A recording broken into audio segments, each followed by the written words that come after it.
kati eno yentambuza y'obulamu bwo mu bintu ebyenjawulo wano mu programu Sumulula. Kale tukomyewo era tukomeddewo ddala. Mu kitundu ekya program Sumulula twagala bajjukiza nti bannafe abatabula abatunda ttaka be batuteekamu ssente. Buganda kumbukyanga kyakunywa olina okuba nga weekulidde emyaka 18 okudda waggulu. Tulina aba Victoria School of Beauty abo ne bagenda okuyambako oyige ku mirimu egy'omukono ng'omaze osoma theory oba nga tonnaba wona ofunira chance n'ogamba kati nze kangene njiga ebyo emikono bajja kuyambako. N'aba Diaspora Connect Diaspora Tours and Travel. Diaspora Connect Tours and Travel. Diaspora Tours Connect Tours and Travel. Abo bajja kuba bakufunira empapula osobola okugendako mu mawanga ag'ebweru. Kakati tuli mu kanyomero ntambuza ya byabulamu nga tuli kweteekateeka okuzza abaana ku ssomero. Tulina ba first time parents. Banoonya mututte wabannanga omwana wange banamulabirira kataata kamama kange yibananga ani anaakandabirira kana kayini mu mwejo ono omulalunga ki ebibuuzo bingi nnyo. It is the year 2024 ogamba kati aweze emyaka 3 kaagende. Tubeera ne tubagamba bannaffe aba Kids and Love welcominga okuva ku myezi 18. That is 1 year plus. Waki abazadde mukuza abaana bammwe ekyejo ne mubagamba nti kankutwaye ku ssomero gwemu ekyejo. Yeah, because of woman, Bambi, I don't think as a parent you intentionally do it. Kati love je tuwa abaana ye developing amugwe kyoyita ekyejo. Because akada kangemba nkagala nnyo gwe byolaba byotandikoze mwana wa tolanze bimikola kati kibayitanga ekyejo kati wava olumu mikono jange agenda ko mumipya mu mikono emipya not because eri bagenda mukuba obakola but because kati abavudde mu mikono jange waliwo omulala agenda omugamba tokola booti so olumu oba omujja mu kirigwe kyolowooza ekyandibadde ekyejo. So tulina ebintu byetulina notinga either waliwo ogenda kyusa ssomero oba ogenda kumutwala butwazi. Kati nze omwana wange yali atandika osoma. One thing kyenali ndi sure nti wadde nga nina essomero particularly nali njagala atandikire mu kindergarten. Era nga buli omu ambuuza lwaki. Ngamba mami I think essomero liba liva ku nursery paka maybe P1 oba ku ng'erina kindergarten yokka that is okuve kati nga Kids and Love. Teina P1 nga mbongo bange ngamba buno babuwa nnyokke yeeyo ekajjamu eyo empewo ey'ekyana. Jina natera okusomesa ampeze message nti kindergarten ne nursery byawukana. Daycare and kindergarten kati abo be balina kati obona banga Kids and Love egamba etandikira ku myaka 18. That is more of balinga bamujjako omuzadde to prepare them. Kati nursery is the pre-primary. Omuteekateeka kati kutandika kusoma. Ya nursery yandibadde kuba mu mateeka g'okusoma education system ya Uganda tosobola twala mwana wa mwezi 18 ku ssomero. Aba akyali muto. Kati Kids and Love waka. It is a home for bakolanga bano bannaalongo betulekera abaana nga tugenda mu kibuga okola. Babayigiriza potty training, babayigiriza ebintu ebya bulijjo. Kati wayingira nursery is kati myaka 3 is kusoma kutegeera kutandika tiasobola wandiika erinnya lye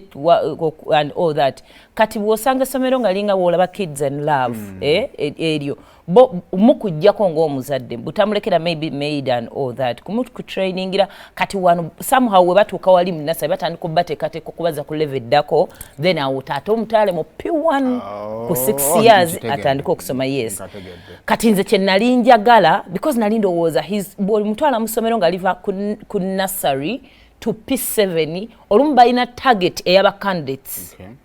Focus yaabwe gyeringa ngamba bayiza obutakамpeera nnyo budde era bwe nalaba nga kavuddemu empewo eno eya kindergarten then kwe kumutwala ate n'atandika nursery kati agenda joininga P1 buli muzadde alina kyanoonya. So bw'otuuka ku ssomero ebyo byonna ng'omaze obifuna kati nga maze omuza mu kindergarten what was I looking for? Nali nnoonya kati okusoma kutandise ayingidde nursery ayina oyiga owandiika erinnya lye ayina oyiga basics ez'essomero eza bulijjo preparing him for primary level kusoma kutandike. Ekisokera ddala as a parent bw'oba ogenze kusomero ekisokera ddala by'olina otunuulira that is a mistake I think some years and abazadde abamu bye bakyakola saa zino but that generation is fading out most especially nga yali y'abazadde baffe tebaatunuuliranga amasomero galinga licensed. yenga afa ku ssomero olumu bafa bizimbe sayimo omuvubuka wa kuno oba omwami wa kuno yatandiseewo essomero ajja tuwuliriza abamu bafa bizimbe naye teri kintu kimenyanga muzadde kutuukawo P6 ng'ate omwana olina omumukyusa omutwale mu ssomero erina senta koza abaana olumu babajjangawo ne babajja emakindi engeyo ne babatwala eyo bakolereyo ebigezo n'agaalinanga P7 nga tegalina senta nga mutambula ku lunaku lugendo okukola ebibuuzo. That happened to me mu primary yange kuba abazadde bagalanganye naye nga nze ndowooza nti bazadde bange tebakiconsideringa nga bantwalako eri essomero bafa essomero tujja sobola okugera ne HM lyakumpi and all that kati abazadde bakibagamba otuuse mu P7 tetulina senta tujja bagamba tebamanya bagamba tutuulira wali kati bo omuzadde yafa kimuntu ogenda ku ssomero kati omuzadde owaguno omulembe ekyo ate tewandi kikoze it is somehow a mistake bibi byolaba abaana baba registerinze tebabakoze eki kati nze nga nze nkitunuulira because it affected me on my primary level kati nze sitwala mwana kusomero itali wali wakufuna buna naye okwo okuntambuza nenfuna butaano license kale then mission y'essomero ekigendererwa kitutwala ku is it religious based is it bichi ebyo byonna kyobula abamu abazadde bafuna obuzibu omwana wange mbadde njagala essomero yasomerako libe ku musingi gwa Kiyisiraamu aye n'amaliriza nga n'ogw'Ekiyisiraamu mutagusobodde nga amaze gamutwale eyo ate amasomero agamu gayina oba oli musiraamu oba liki ojja soma rosary nina okubeera gali mixed zane nsomeddeko nga liri mixed essomero liri abamega wa prayer palace naye nga lya musiraamu kati nga tusoma Isiraamu nali nsomeddeko kuli abakatuliki era nga ne roza bagitusomesa naye the fact that muli mixed era tekigukanga we kibeera nga muli purely abasiraamu and we've had people wanga sina musiraamu naye nga yasomera mu gabasiraamu naye era nga bwatyo bwakuze eby'Ekiyisiraamu abitegeera so mission eyo ino gitunulira policies ne procedures ez'amasomero kibe bagoberero n'okigumira gwe as a parent bawala abantu nga bo baagala balance ku first day ate katutandika okutuwoleza nga bwe twakava mu nkiiko za namba akatumala okutugoba ku nguudo polisi y'essomero egamba bwe ekyo tujja yingiramu ne mu finances kankireete wamu awo essomero hafi yatutta omwana ye kulina essomero naye wandiyagadde but can you afford amateeka gali n'essomero gagamba ki kyobola nga abazadde abamu batuuka n'agamba ekyemutatuwuliriza naye bali baagamba omwana atandika nga clearinze towakiraba mukwano amateeka wagalaba tokaluubiriza ssomero tokaluubiriza abasomesa gwe baleke oba babbeeyi abazadde bala they can afford genda mu liryo lyosobola amateeka nga bwe gagamba abaana ba reporting on the first day gwolinda omala ozifuna ajje wiiki eddako omwana ojja sanga bamaze okukola boat ne badayita bakyekweka mu ofiisi nga beekweka abazadde bakoowa please allow bamukowa genda woosobola okitegeera bingi nnyo so wetunulemu wekubemu ttooki ogambe kino malako nakyo oba simalako nakyo tokiika nnyo nsingo rules and regulations ez'amasomero ffe wano munnange abaana tubakubamu kale kati gavumenti ekyo yakijjawo naye ffe wetwasomeranga amasomero agamu standard procedure bakuba ate gojja ogamba omwana wange tebamukoonako nina baasukkanga ne baatukuba nnyo nze twalina omukazi yasomesanga English nga mukazi mweru mulungi bwati naye omukazi akuba emiggo kati nkirowooza kati ngamba omukazi ono omulungi ebizibu yabijjanga ebyatukubyanga bwe bityo kyatufuula kye tuli leero emiggo gyasukka bannange sonde ne bannange be baakubanga nabo bali bulungi ffenna baatukuba mulimu abali obubi omuggo gwali enaalya mukama katonda naye lwaki mwatukubanga nnyo bwe mutyo emboko lumu zaasukka kati abamu abazadde ngajja naga owange tomukoonako nze omumbe gyange tebamukuba kamami tebakakuba basomesa ne bagamba walaba nga abaana be baagobanga if omwana we tyagala bamukube si bamugende kati omwana agende bamugobe mu senior 4 nga candidate ogenda tandikirabaana mu kisulo tewali kintu kikyasinze kuluma muzadde wo n'omulengera n'ekiseera okwabeeru wa geeti ng'obudde bw'okukyala buweddeko nga bamugobye tosobola kutuuka ku geeti tasobola kuyita ku geeti naye ng'oli mwavu abazadde amasomero agamu galina regulations z'ennyambala omwana wange gyasomera bakubawo n'ebifaananyi n'abazadde mwali mwasukka n'abazadde twali twasukka era otuuka wali asikali n'agamba atogenda yingira kuba ekifaananyi ate kiri munda kati olumu nga tomanyi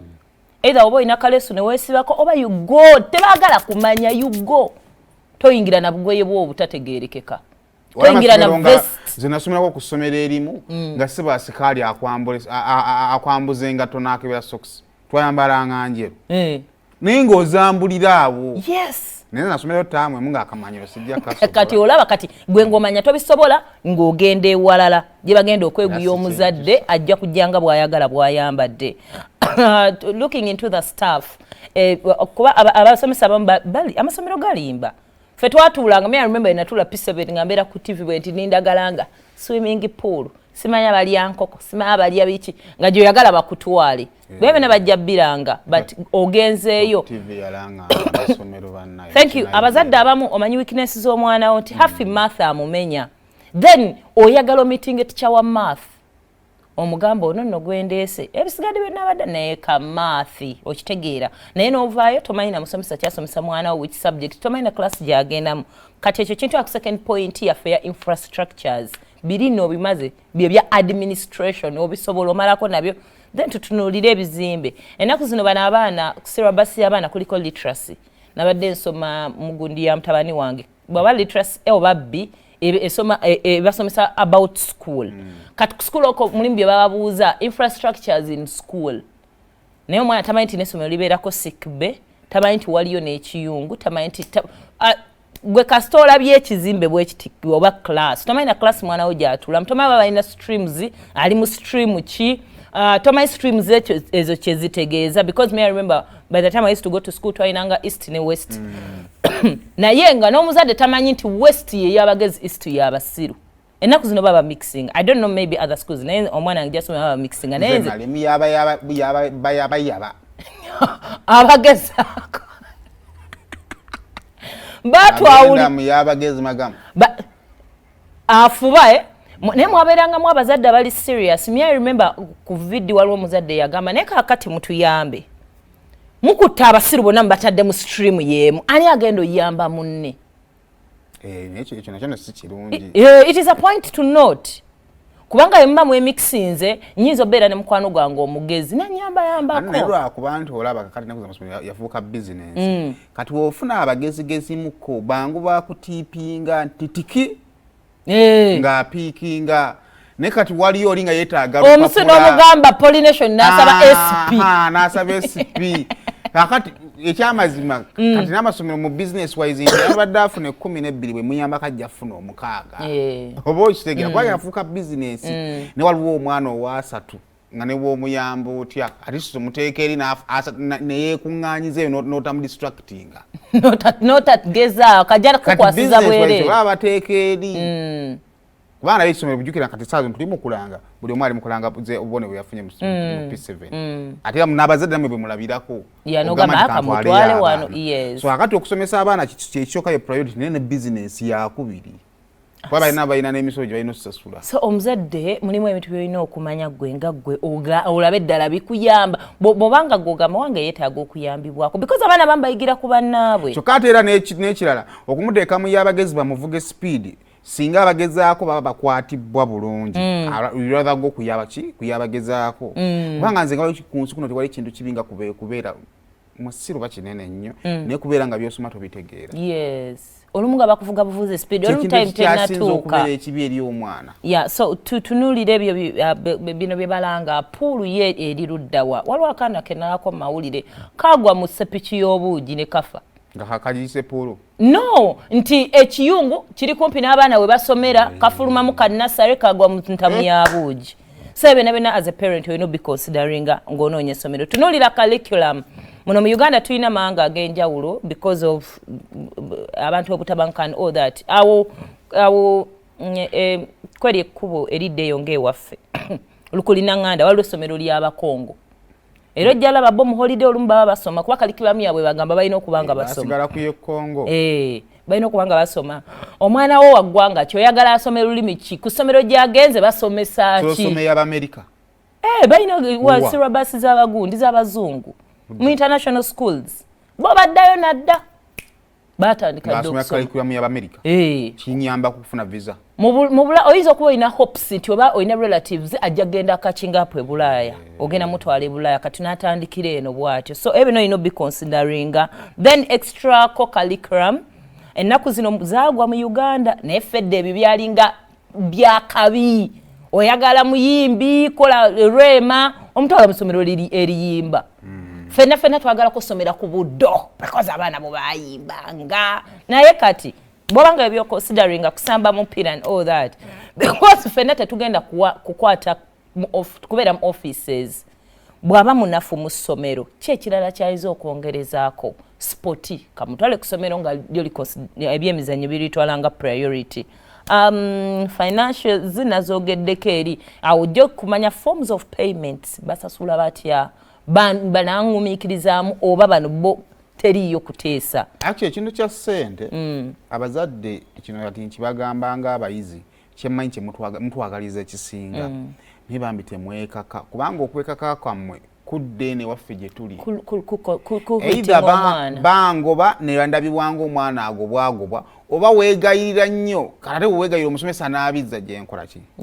kyandibadde nga yesu mu kwagala okungi wadde oyagala omwana omusomesa mu ssomero eddungi nati school fees yandibadde omusasula emirundi ng'esatu nti zagenda nazo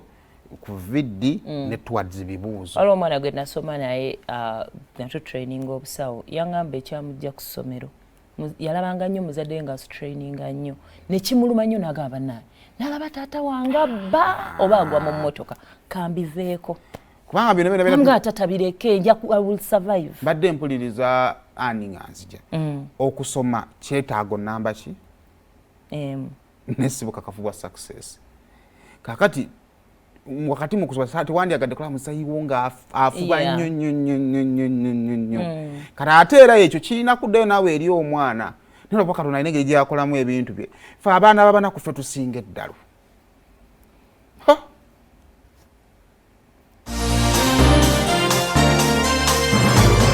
kati eno y'entambuza y'obulamu bwo mu bintu